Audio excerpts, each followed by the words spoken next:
Muy buenos días. El padre Fuentes ha tocado algunos puntos muy profundos y fundamentales para entender parte de lo que nos pasa, tanto en el interior de la iglesia, distintas tormentas y vientos que pueden azotar a los cristianos, momentos de confusión, y por otra parte entender también las presiones externas.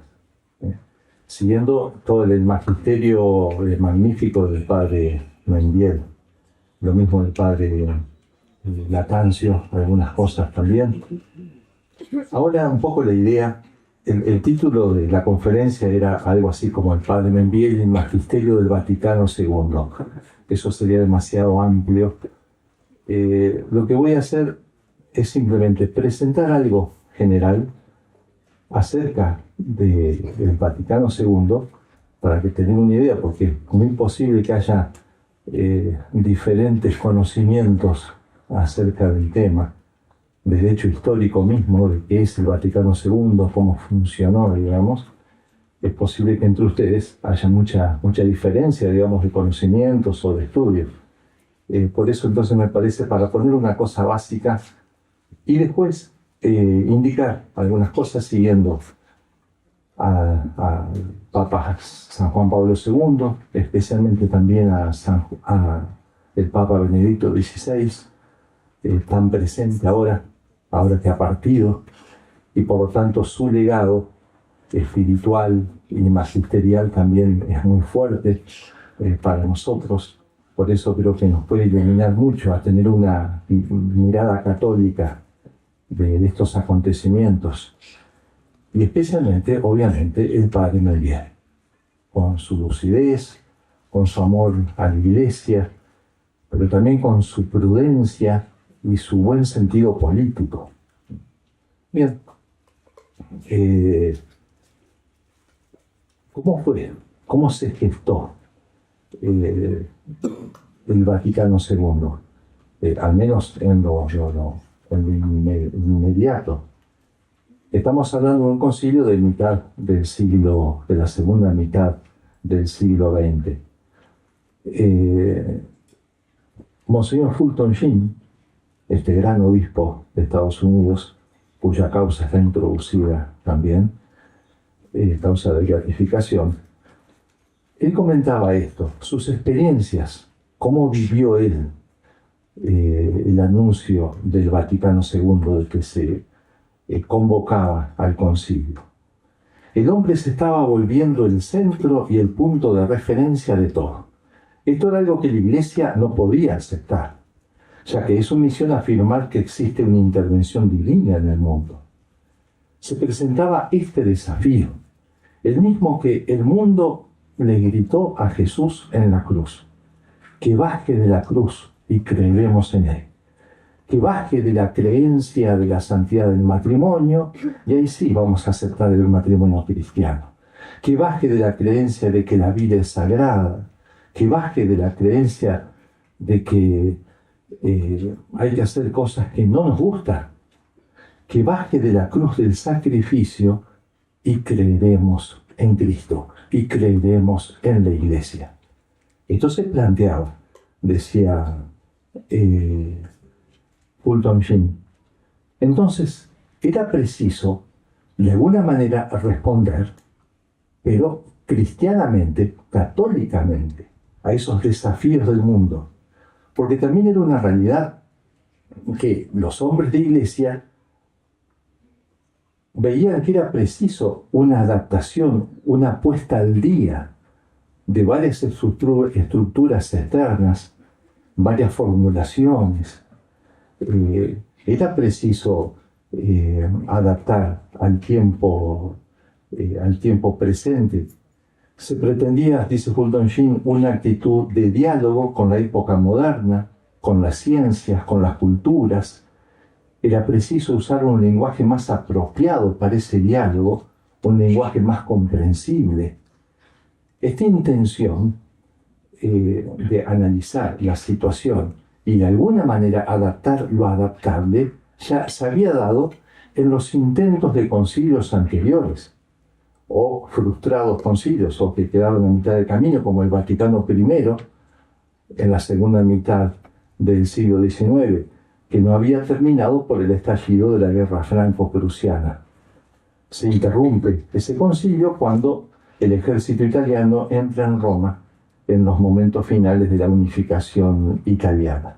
Lo que se alcanzó, también la providencia lo permitió así, pero lo que se alcanzó a hacer en ese concilio, que fue un gran concilio, y apuntaba a ser algo realmente magnífico, lo que se alcanzó a hacer fue muy importante también, fue clave, porque se habló claramente de la misión y el papel del papado y se definió la infalibilidad pontificia.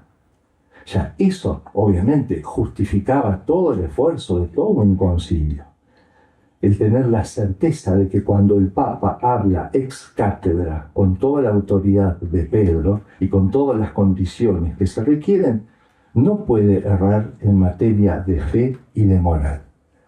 Esto estaba en el corazón del pueblo cristiano, está en la tradición, pero ahora se formulaba como dogma. Después, el Papa Pío XI y Pío XII tuvieron intenciones de terminar ese concilio o hacer un nuevo concilio, pero no pudieron llevarlo a cabo. Juan XXIII, 3 meses después de llegar a la sede de Pedro, ya era anciano, muchos decían, es un papa de transición. Este es un gordito bueno, bonachón, necesario para este tiempo tan convulsionado, un manto, digamos, de mansedumbre y de bondad en la iglesia, pero que va a ser de transición. Estará unos poquitos años y después iba a vendrá un papa que tomara las cosas con más seriedad.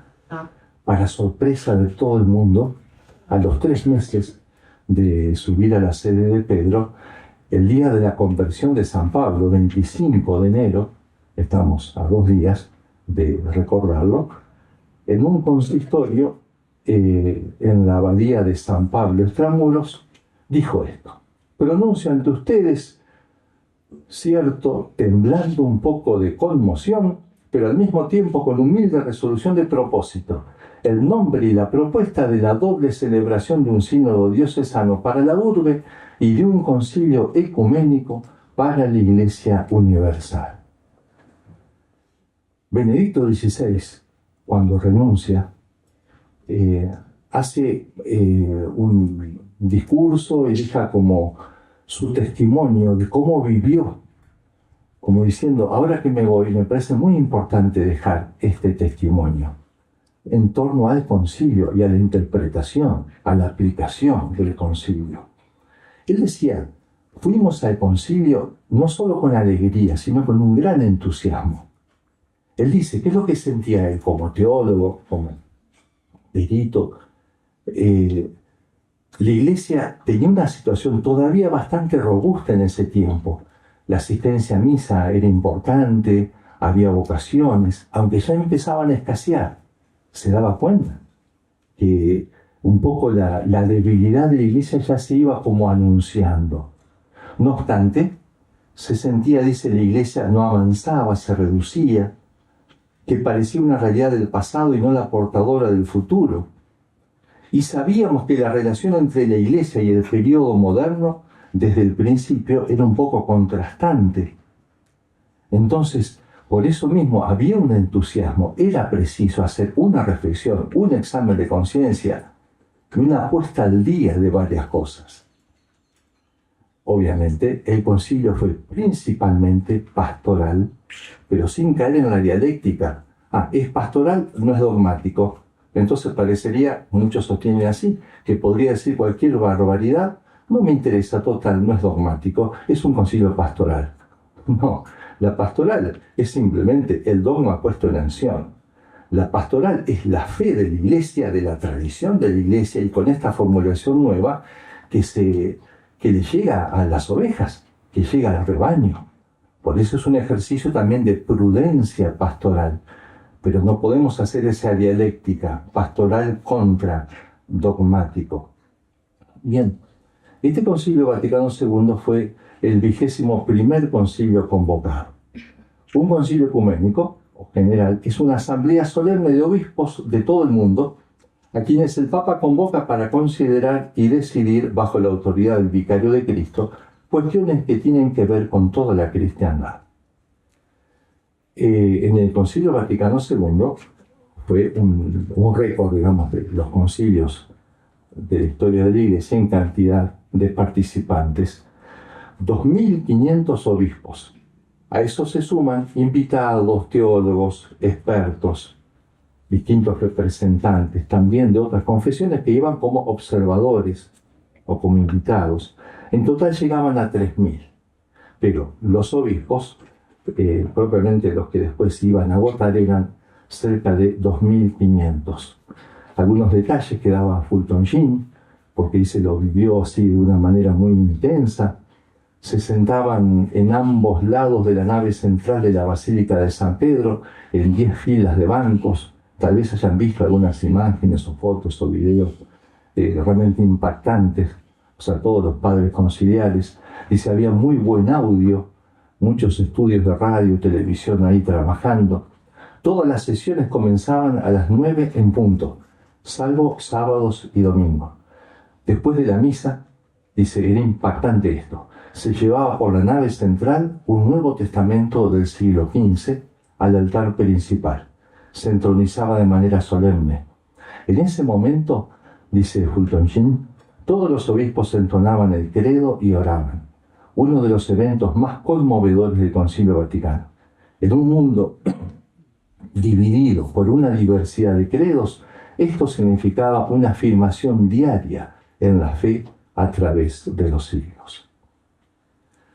El Papa Benedicto XVI, en el 2005, le hablaba así a los cardenales y arzobispos y superiores de la curia romana, porque se cumplían 40 años de la clausura del concilio.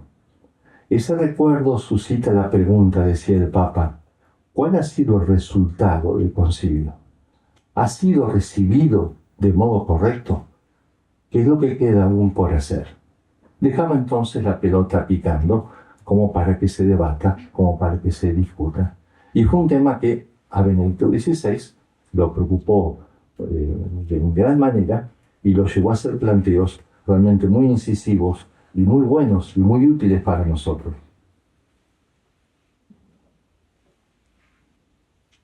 Porque él insiste, el gran tema es la interpretación y la aplicación del concilio.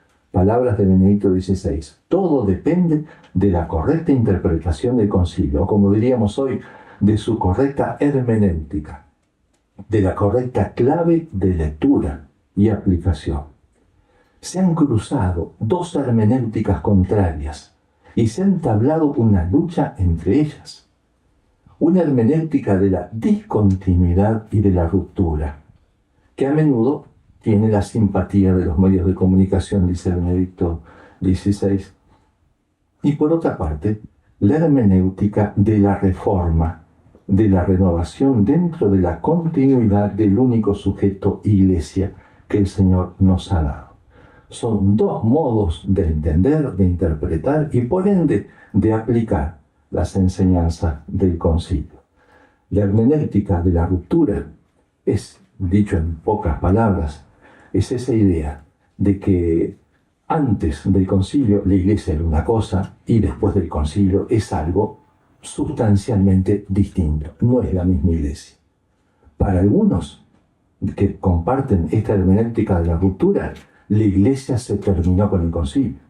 Para otros, la Iglesia comienza con el concilio. Dicho un poco groseramente, pero es un poco la idea. Evidentemente, no podemos sostener esto. Por eso parece lógico y brota del sentido común de la fe, decir, no, más allá de cambios estructurales, más allá de formulaciones nuevas, pues tiene que haber un único sujeto, el cuerpo místico de Cristo, el pueblo de Dios, fundado sobre Pedro, sobre el cual están las palabras de Jesús, tú eres Pedro y sobre esta piedra edificaré mi iglesia, y las puertas del infierno no podrán prevalecer contra ella. Si hubo una ruptura, esas palabras de Cristo sencillamente no se cumplieron. Esa hermenéutica, entonces, dice Benedicto XVI, el concilio no ha sido una ruptura que ha dado vida a otra iglesia, sino una verdadera y profunda renovación y crecimiento de un único sujeto que se desarrolla.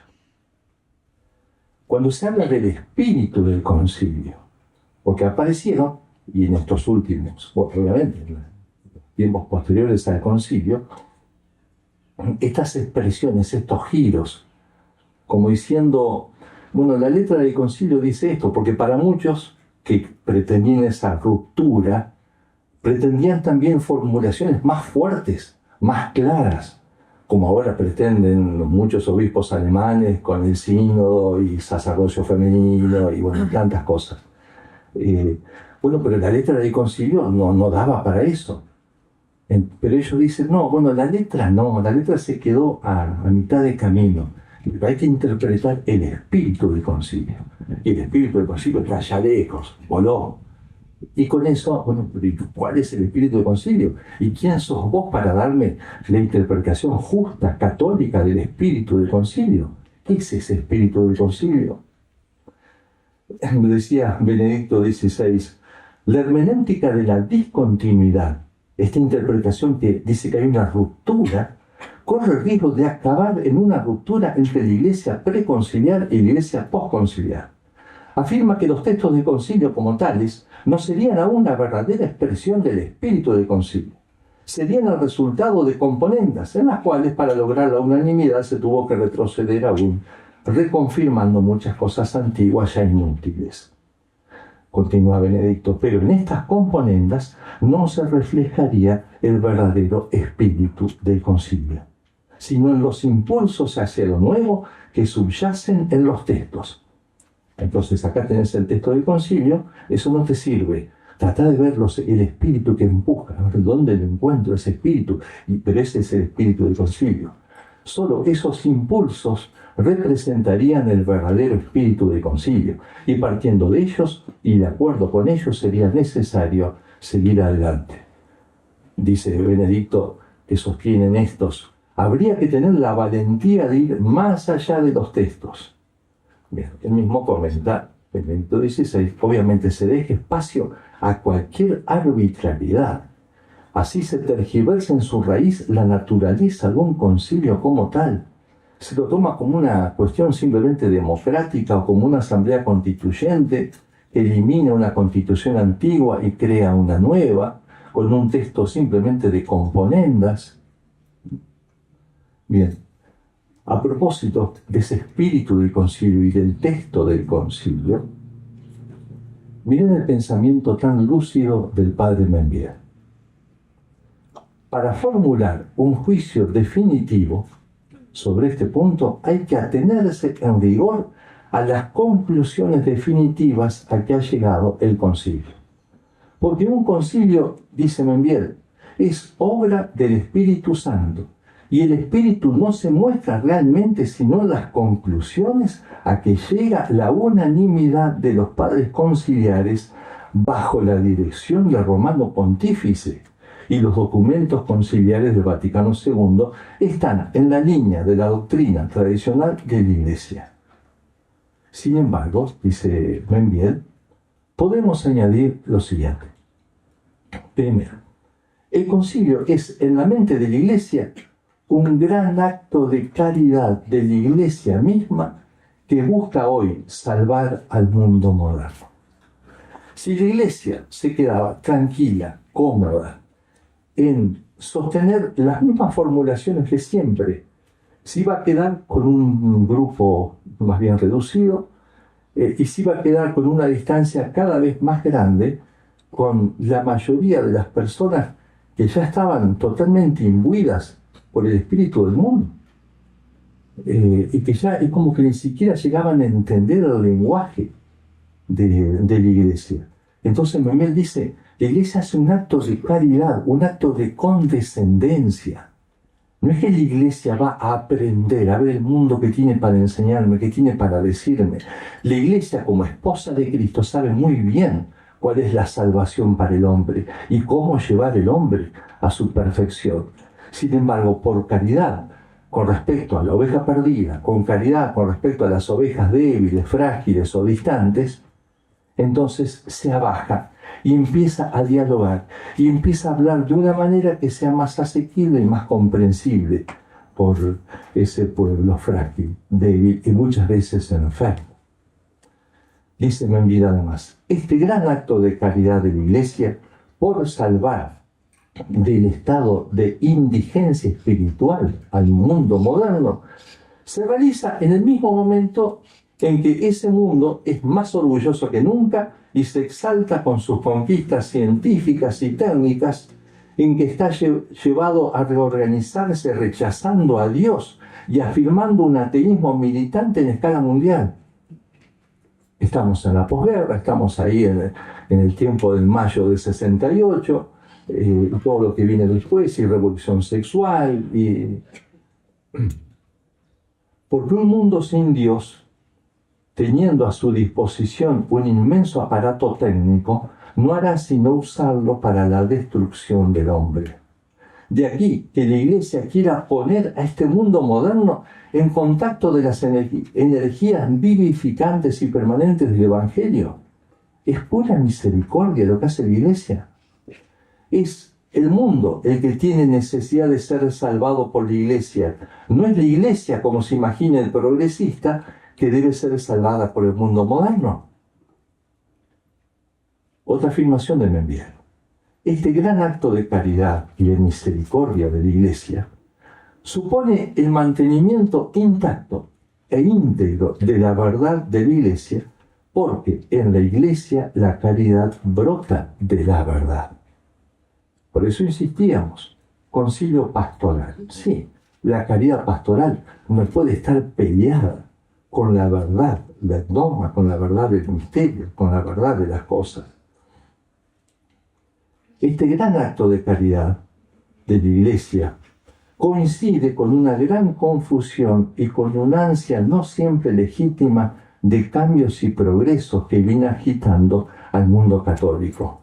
Como dice Membiel, la Iglesia llena de caridad busca salvar al hombre, en el momento en que el mundo está más orgulloso y más depravado que nunca, y está preparando como la destrucción de lo que queda del orden de la cristiandad. O sea, no soporta el orden que Dios ha querido dar en el corazón humano y en la sociedad, en la humanidad. Entre medio están los cristianos que no terminan de entender las cosas. Cristianos que están de buena voluntad, pero están muy atraídos también por ese espíritu del mundo. Y entonces, y ahí viene una confusión para nosotros, porque muchos de esos cristianos, que él los llama así genéricamente progresistas, el padre Membiel, les parece que esa adaptación que hace la Iglesia es un progreso.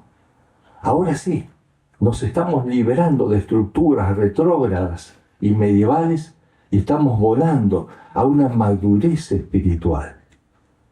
¿Por qué? Y simplemente porque esto viene después de lo anterior. Es un progreso al estilo Teilhard de Chardin, al estilo Lamennais, todas las cosas que fue diciendo el padre Fuentes en las primeras conferencias.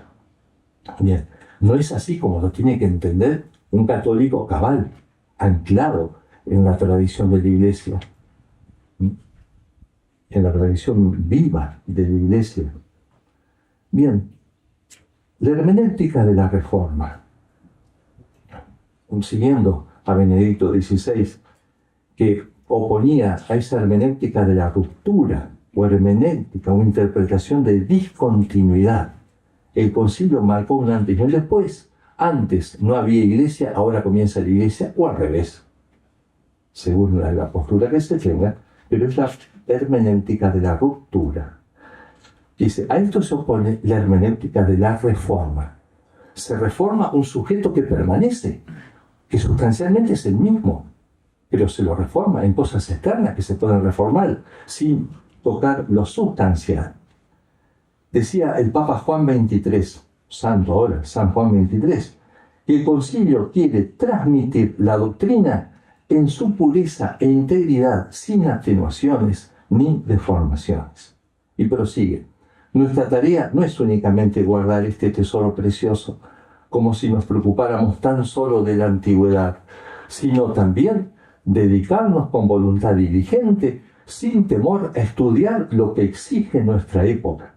Es necesario que esta doctrina verdadera e inmutable, a la que se debe prestar fielmente obediencia, se profundice y exponga según las exigencias de nuestro tiempo. El Papa que convoca el concilio tiene esta intención.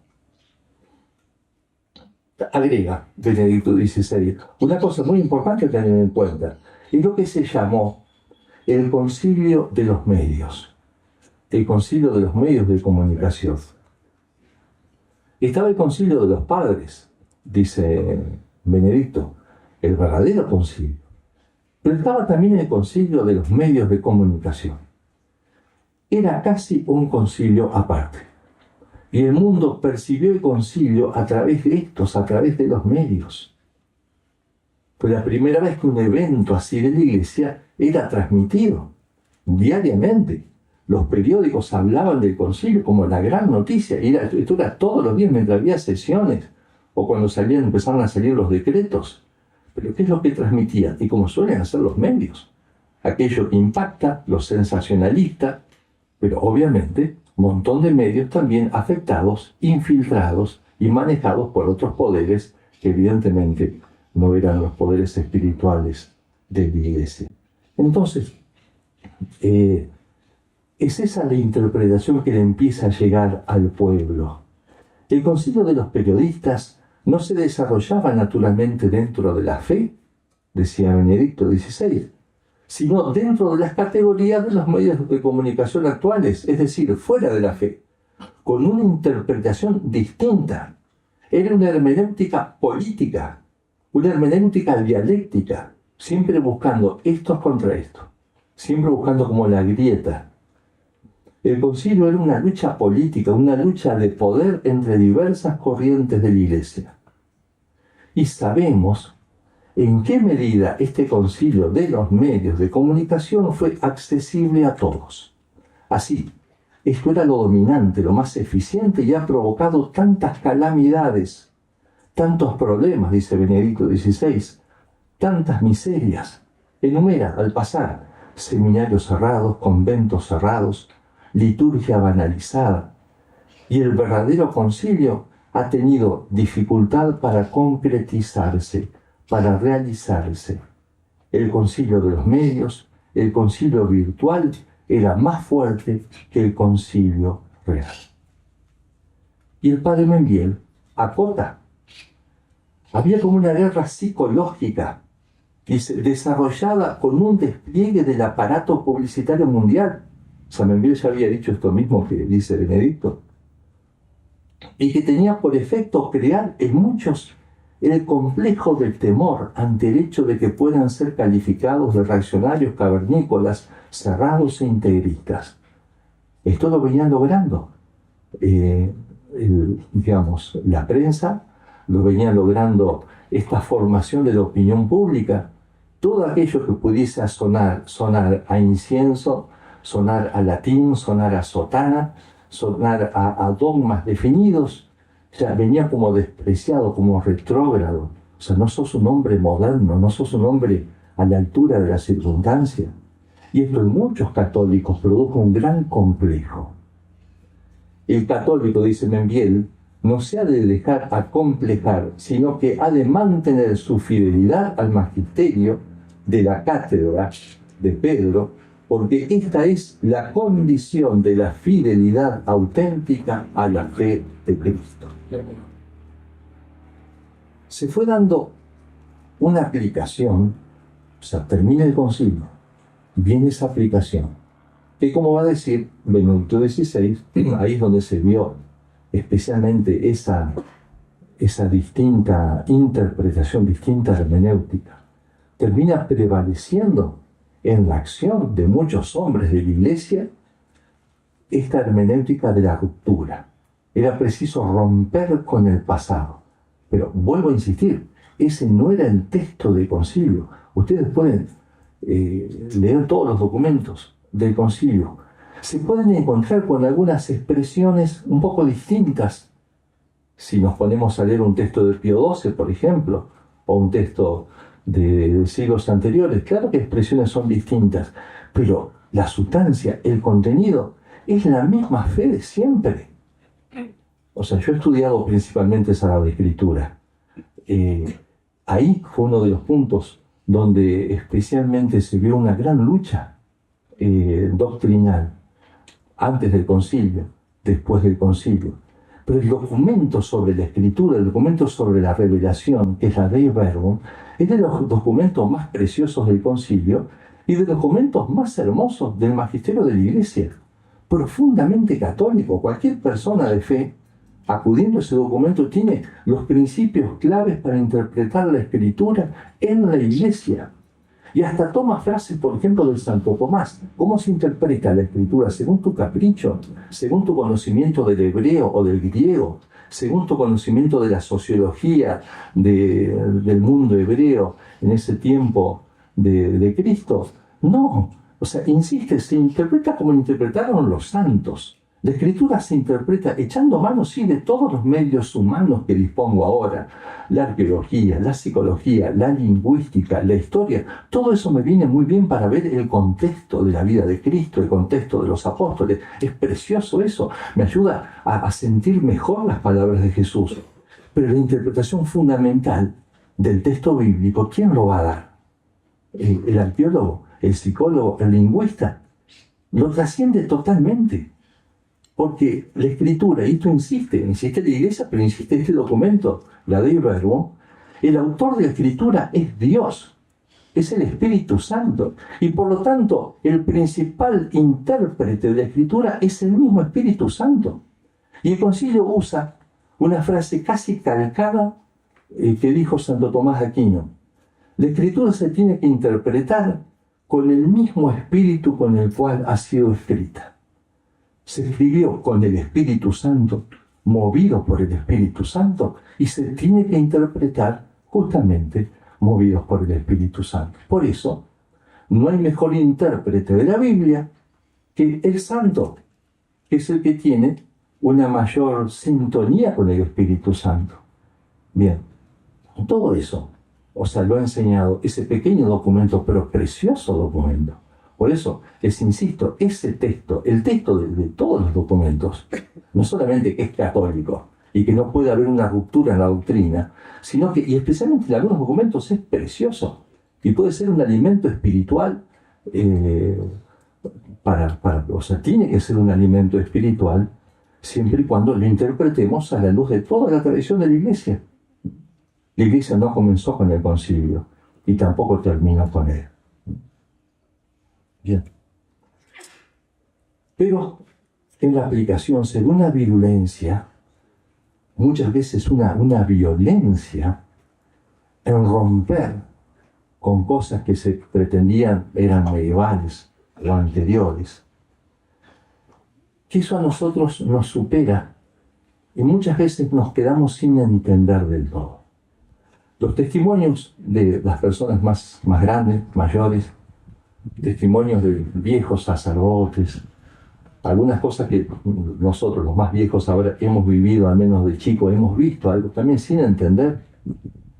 Como, por ejemplo, muchos eclesiásticos de golpe se sacaron la sotana, nunca más.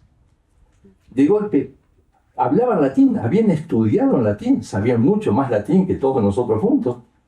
Y sin embargo no querían escuchar nunca más una palabra de latín.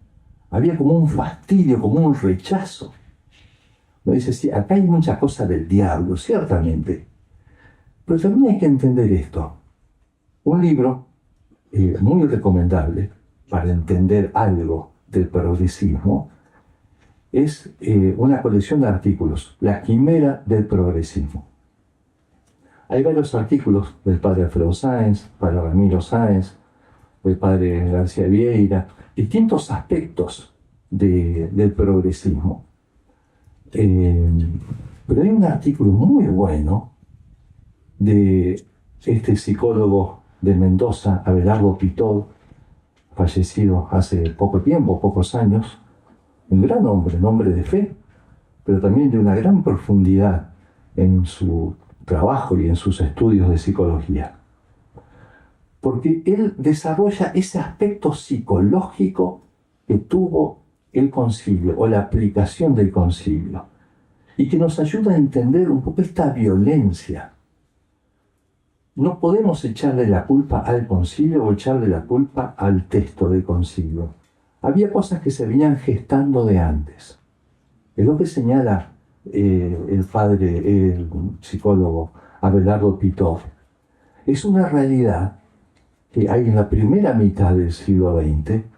Había como una atmósfera espiritual moralista y en muchos casos jansenista, como muy dura, muy basada principalmente en la idea de la justicia y la idea del pecado y la idea de la reparación, todas cosas verdaderas, pero cuando se empiezan a exagerar,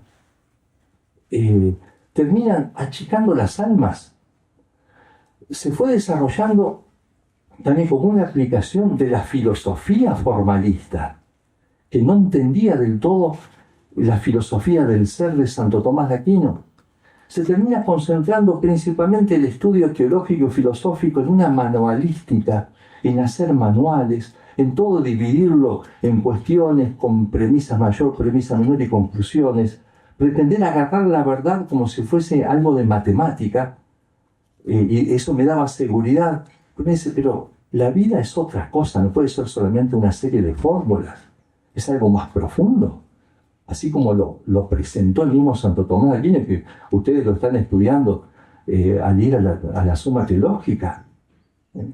Bien, eso fue dando como resultado muchas veces una disciplina en los conventos, en los seminarios, también en las familias, de un autoritarismo exagerado, una excesiva disciplina. El sacerdote, que yo he querido tanto, mi padre espiritual de joven, allá en Paraná, y a quien en gran parte le debo la vocación, hay varios de ustedes que lo conocen, lo han conocido, el padre Roberto Rauch. Él una vez nos contaba, justamente porque había leído este artículo de Pitov y había entendido muchas cosas que a él le habían pasado. Dice, este era un alemán de casi 2 metros, grandote, un hombre muy inteligente, muy alegre. Dice, pero vivían en un estrechamiento, digamos, de disciplina en el seminario. Tenían más de 20 años, estaban ya en teología, pero para entrar a la iglesia a rezar, tenían que ir en fila india y tomando distancia, como niñitos. Dice, hombre grande. O sea, otro padre, anciano, me decía, nos mandaban a estudiar el manual correspondiente. Estamos en teología y había un vedero adelante que hacía un golpe, todos se sentaban, todo el mundo sacaba ese manual que correspondía. Esto me lo contó él mismo, que lo había vivido. Dice, yo terminaba de estudiar las cuestiones y ya no sabía qué hacer, me aburría, no podíamos leer otros libros. Entonces, menos mal, con sentido común, primum vive, digamos, hay que salvar la vida. Este padre, también el padre Gilberto Suárez, un gran sacerdote, dice, claro, yo me ahogaba. Entonces lo que empecé a hacer era, agarraba libros que le gustaba mucho la literatura gauchesca, libros de Don Segundo Sombra, cosas así, y le ponía el forro del manual de filosofía o de teología. Entonces se ponía... Capaz que si lo descubrían, quedaba como un seminarista indisciplinado, rebelde, o sea, que no se adaptaba a la autoridad. Pero en ese momento era cuestión de supervivencia. Bueno, todo eso pasó antes del concilio. Entonces el padre Rocha nos decía eso cuando leyó este artículo de Pitov,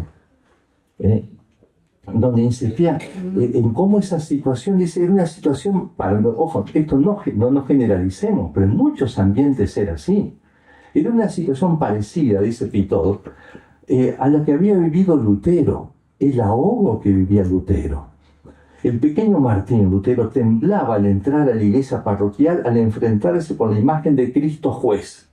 La idea de Dios juez, Dios que castiga. Claro que es juez, que va a venir como juez, pero antes que eso es buen pastor. Antes que eso, Jesucristo viene y me habla de que Dios es mi papá y me hace llamarle Padre Nuestro, no me hace llamarle Su Majestad, ¿eh? o temblar simplemente de miedo.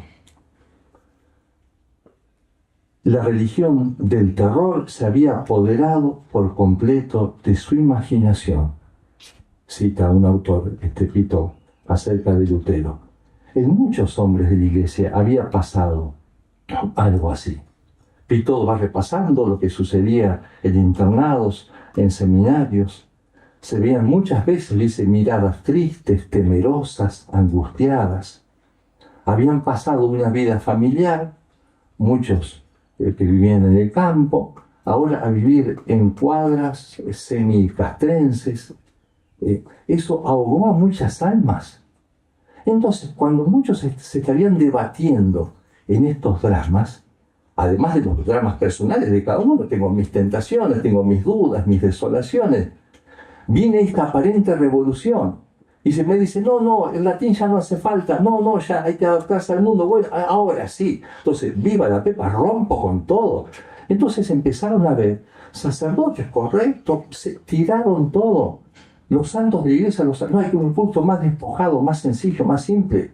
Rompían imágenes, pero parecían unos iconoclastas de siglos anteriores.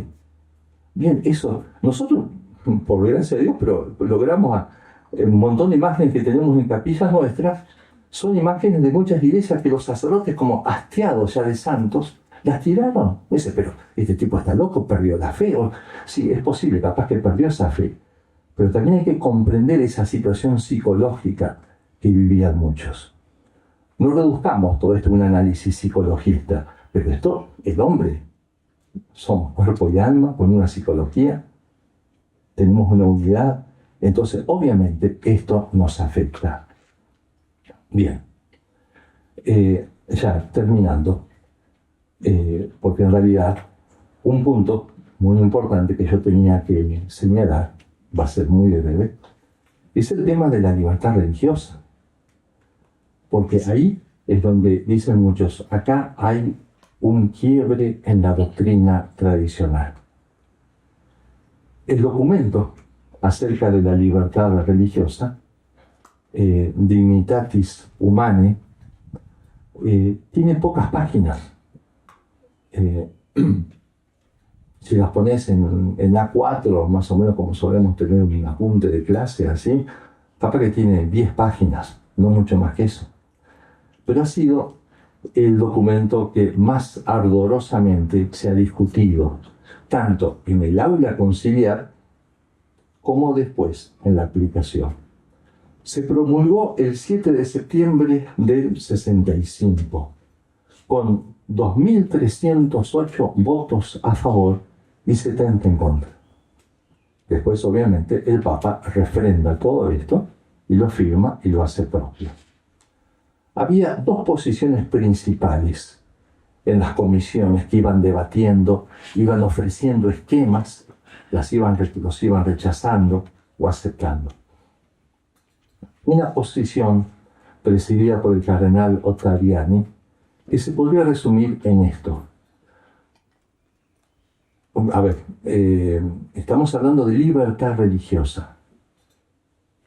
Entonces, la postura de estos decía, en realidad hay un derecho fundamental y sobrenatural, que es a llegar al bien y a conocer la verdad revelada. El error no tiene derechos. No puedo tener derecho a afirmar un error. Entonces defendían esa idea. Otro punto de esta comisión, el límite es el bien común, comprensivo del bien religioso verdadero, admitiéndose solo un régimen de tolerancia. Los documentos anteriores que hablaban de cómo tenía que ser este diálogo o compartir en una nación, por ejemplo, en un estado, lugares con personas que profesan otras religiones, cómo tiene que ser ese respeto. Bien, el Estado podía tolerar, lo que no fuese la religión verdadera, pero era un régimen de tolerancia. La libertad religiosa, decía esta comisión, no tiene fundamento en la revelación. No puedo tener libertad para hacer lo que quiero, libertad para profesar esta religión falsa o esta verdadera. Bien, la consecuencia que se deducía de estos enunciados era que el error no podía tener presencia pública, porque le daría legitimidad y se difundiría en contra de la verdad. La otra posición, la otra comisión, que es la que de alguna manera termina triunfando en cuanto al esquema, después se matizan muchas expresiones, van a decir que hay un derecho a la libertad religiosa, no a profesar el error, pero sí a la libertad religiosa. Uno dice, bueno, pero es lo mismo. Bueno, pero yo sostengo. El límite es el orden público, porque no puedo dejar, o por ejemplo, el que ejerce la autoridad no puede permitir que éste, valiéndose de su libertad, termine dañando a otro, o termine afectando al bien común. Esta comisión también decía, tiene que haber un progreso en el magisterio respecto a los derechos fundamentales de la persona humana, comprendido en el de la libertad religiosa. Y según ellos, esto tiene fundamento en la revelación. Las consecuencias de estos principios son que los fieles cristianos, como todos los demás hombres, gozan del derecho civil a que no se les impida vivir según su conciencia, un derecho que subsiste incluso si no cumple su obligación de buscar la verdad y adherirse a ello. Bien, no quiero seguir leyendo porque ya es largo, así que con pocas palabras trato de presentar cómo termina siendo la definición final y cómo el padre Membiel hace una gran defensa de este documento. El padre Membiel dice, esto sigue siendo profundamente católico. El magisterio de la Iglesia anterior defendía principalmente el derecho fundamental y primario que tiene todo hombre de acceder a la verdad. Así como tiene el derecho de su vida, el derecho a defender su vida, el derecho primario a formar una familia, son derechos primarios absolutos, también este derecho a conocer y aceptar y a recibir la verdad. En el tiempo de la cristiandad, por ejemplo,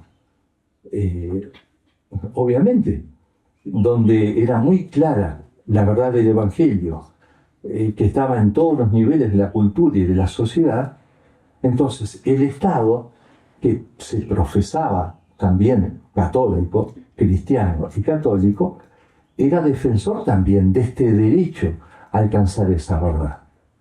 ¿Y qué pasaba con los que no la sostenían? Tolerancia. Nuevamente, la misericordia propia también de la política humana, pero principalmente de la Iglesia. La tolerancia de los cultos. Por otra parte, otra cosa fundamental para entender que no hay una ruptura es la insistencia, por ejemplo, de Santo Tomás de Aquino. Santo Tomás dice, y estamos en la Edad Media, ¿no? Pero él dice, no se puede obligar a un acto de fe a nadie. Eso es propio de la libertad y de la conciencia de cada uno.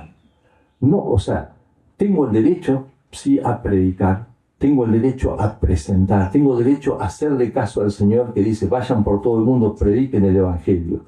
Pero no tengo derecho a imponerle la fe por las armas o por la violencia a alguien. Es doctrina de Santo Tomás de Aquino, que la Iglesia sostuvo siempre. Bien.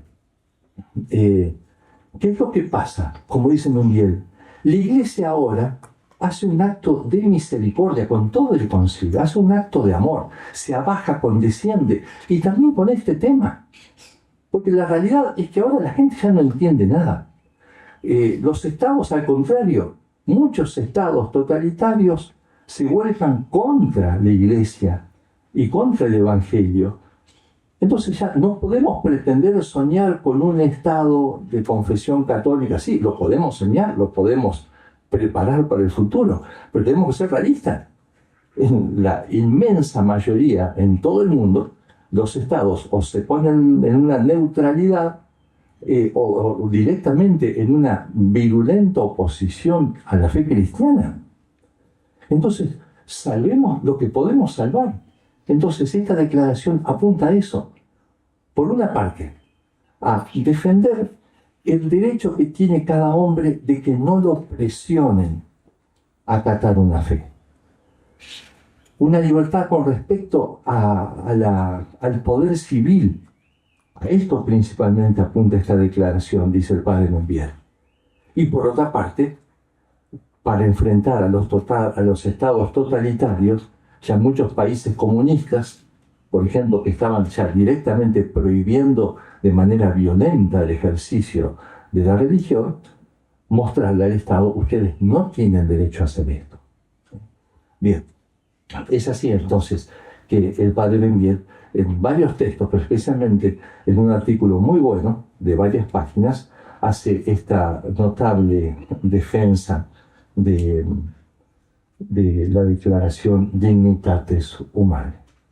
San Pablo VI había dicho en materia de fe que nadie sea impedido. No se le puede impedir a alguien que profese la fe, pero también que nadie sea obligado. Que nadie sea impedido, que nadie sea obligado. El padre Membier dice,